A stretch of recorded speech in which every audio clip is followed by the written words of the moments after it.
Russia Ukraine మధ్య ఉద్రిక్తతలు కొనసాగుతూనే ఉన్నాయి. ట్రంప్ యుద్ధాన్ని ఆపేందుకు ప్రయత్నిస్తున్నా అవి ఫలించడం లేదు. ఈ క్రమంలోనే ఉక్రెయిన్ తాజాగా రష్యాపై దాడి చేసింది. ఆగస్టు 24న ఉక్రెయిన్ స్వాతంత్ర దినోత్సవం సందర్భంగా రష్యాలోని ఇంధన మౌలిక సదుపాయాలపై డ్రోన్లతో దాడి చేసింది. కుర్స్క్లోని న్యూక్లియర్ పవర్ ప్లాంట్ ను లక్ష్యంగా చేసుకుని ఉక్రెయిన్ దాడి చేసింది. ఈ దాడిలో ఒక ఆక్సిలరీ ట్రాన్స్ఫార్మర్ దెబ్బతినడంతో ఒక రియాక్టర్ సామర్థ్యం 50% తగ్గిందని రష్యా అధికారులు వెల్లడించారు. ఇక డ్రోన్ దాడి కారణంగా అక్కడ మంటలు చెలరేగాయని, కానీ వాటిని త్వరగా ఆర్పివేయడంతో ఎలాంటి ప్రాణనష్టం జరగలేదని తెలిపారు. యుద్ధం ప్రారంభమైనప్పటి నుంచి ఉక్రెయిన్ రష్యాపై చాలా వ్యూహాత్మకంగా దాడులు చేస్తోంది. రష్యాకు ప్రధాన ఆదాయ వనరు అయిన ఇంధన సదుపాయాలపై దాడులు చేస్తోంది.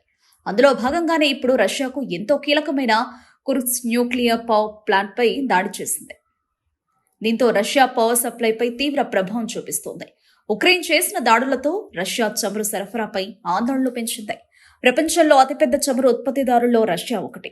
సుమారు రోజుకు 10 మిలియన్ బ్యారెల్స్ చమురును రష్యా ఉత్పత్తి చేస్తోంది. ఇప్పుడు ఈ దాడులు రష్యా ఇంధన ఎగుమతులపై అనిశ్చితిని సృష్టించాయి.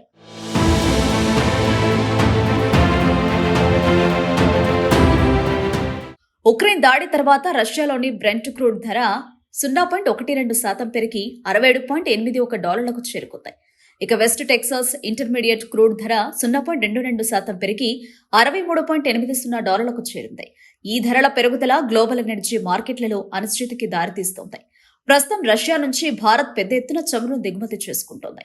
ఈ నేపథ్యంలో చమురు ధరల పెరుగుదల భారత్పై ఒత్తిడి తీసుకొస్తోంది. ఇప్పటికే భారత్లో పెట్రోల్, డీజిల్ ధరలు ప్రజలకు భారంగా ఉన్నాయి. ఇప్పుడు రష్యా క్రూడ్ ఆయిల్ ధర పెరగడంతో భారత్లోనూ చమురు ధరల పెరుగుదలకు దారితీయొచ్చనే ఆందోళనలు వ్యక్తమవుతున్నాయి. ఇక ట్రంప్ తాను అమెరికా అధ్యక్షుడినైతే 24 గంటల్లో యుద్ధాన్ని ముగించేస్తానంటూ ప్రచారంలో పదే పదే చెప్తూ వచ్చారు. కానీ ఆయన బాధ్యతలు చేపట్టిన తర్వాత యుద్ధం మరింత భీకరంగా మారింది. దీంతో ఎలాగైనా యుద్ధాన్ని ముగించాలని ట్రంప్ లక్ష్యంగా పెట్టుకున్నారు. అందులో భాగంగానే ఇటీవల పుతిన్తో భేటీ అయ్యారు.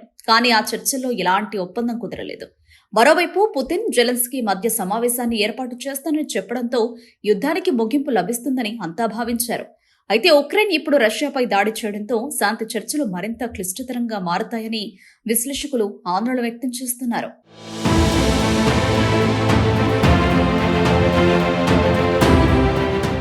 మరోవైపు ఉక్రెయిన్ దాడితో చమురు ధరలు పెరగడం ఆందోళన కలిగిస్తోంది.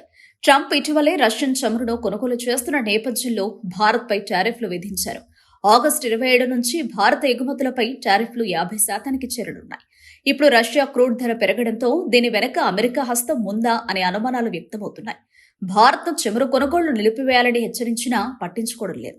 ఎక్కడ బెస్ట్ డీల్ ఉంటే అక్కడే ముడి చమురును కొనుగోలు చేస్తామని రష్యాలోని భారత రాయబారి స్పష్టం చేసింది. తమకు జాతీయ ప్రయోజనాలే ముఖ్యమని స్పష్టం చేశారు. ఇక భారత్ చమురు కొనుగోలును తగ్గించిందని అమెరికా చెబుతున్నా అందులో ఎలాంటి నిజం లేదని భారత అధికారులు కొట్టిపారేశారు. దీంతో ఉక్రెయిన్ దాడుల కారణంగా చమురు ధరలు పెరిగితే భారత్ కొనుగోళ్లు తగ్గుతాయని అమెరికా భావిస్తోంది. అయితే ఈ దాడులు ఉక్రెయిన్ సైనిక వ్యూహం భాగంలో ఉన్నప్పటికీ అనేక విమర్శలను ఎదుర్కొంటోంది. న్యూక్లియర్ ప్లాంట్పై దాడి అంతర్జాతీయ న్యూక్లియర్ భద్రతా నిబంధనలను ఉల్లంఘించే అవకాశం ఉందని కొందరు విశ్లేషకులు హెచ్చరిస్తున్నారు.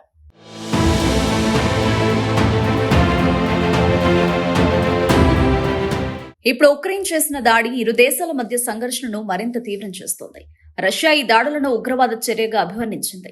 ఈ దాడులు రష్యా ఇంధన ఎగుమతులను తగ్గించినప్పటికీ ఉక్రెయిన్ ఆర్థిక, సైనిక సామర్థ్యాలు కూడా యుద్ధం వల్ల తీవ్రంగా బలహీనపడ్డాయి. చమురు ధరల పెరుగుదల గ్లోబల్ ఆర్థిక వ్యవస్థలపై, ముఖ్యంగా దిగుమతిపై ఆధారపడే దేశాలపై ప్రతికూల ప్రభావం చూపించే అవకాశం ఉంది. మరోవైపు ఈ దాడులకు రష్యా ఎలా ప్రతిస్పందిస్తుందనేది కూడా కీలకంగా మారింది. ఇప్పటికే రష్యా ఉక్రెయిన్పై డ్రోన్లు, క్షిపణులతో విరుచుకుపడుతోంది. ఇలాంటి సమయంలో ఉక్రెయిన్ చేసిన దాడికి ఖచ్చితంగా ప్రతీకారం తీసుకుంటుందని విశ్లేషకులు హెచ్చరిస్తున్నారు.